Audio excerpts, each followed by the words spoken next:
Ça fait plaisir de voir du monde. C'est vrai que 18h, c'est pas facile. Là, c'est pas que de la théorie, c'est pas que de la question-réponse, c'est vraiment plusieurs démonstrations et plusieurs explications par Oyonix, donc Christophe, qui est le maître le maître de cérémonie, le maître de conférence aujourd'hui.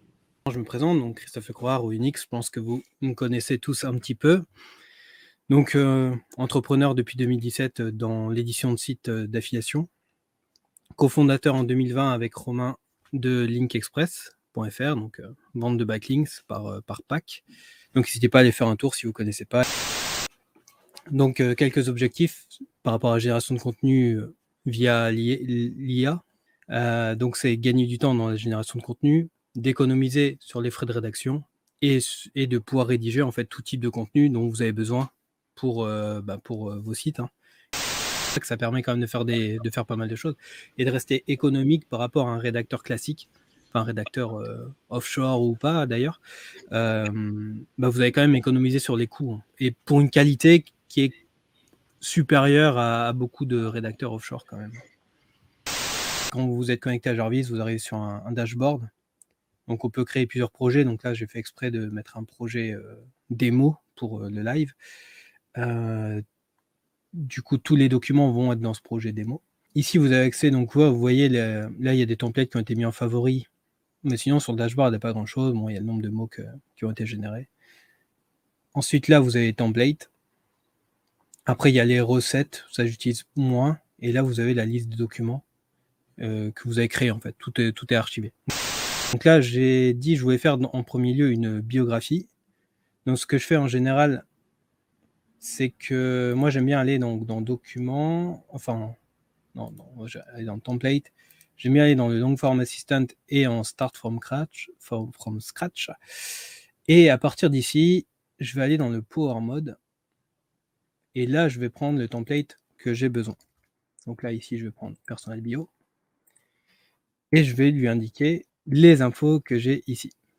Ici, on peut lui mettre un ton de voix. On peut lui demander de parler à la première personne ou à la troisième personne. On va mettre première personne.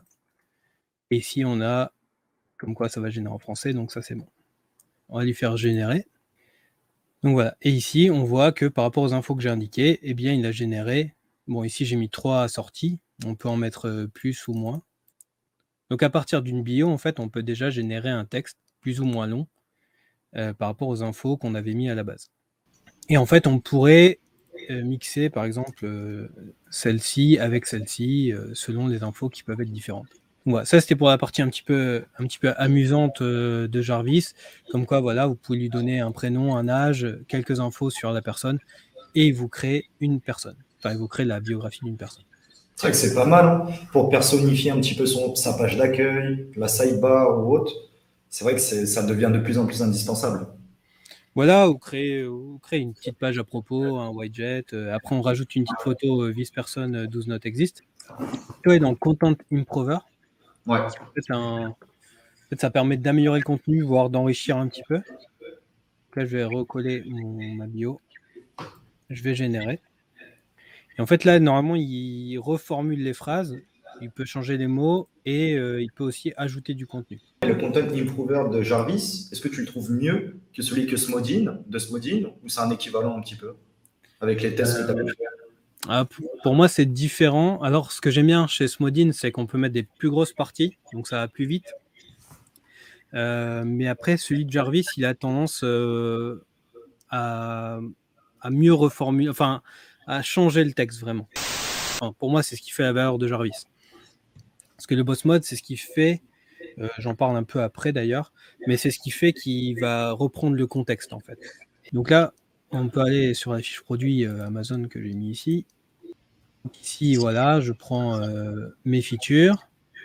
Et ça, vous pouvez le faire avec des produits Amazon, mais vous pouvez utiliser ce module Amazon pour des produits qui ne sont pas sur Amazon. Hein. En fait, le tout, c'est de lui donner des infos. Et après, on lui demande de générer. Et lui, ce qu'il va faire, c'est qu'il va prendre ces éléments et en faire des phrases, en fait, pour avoir un paragraphe, plutôt que d'avoir une liste d'éléments.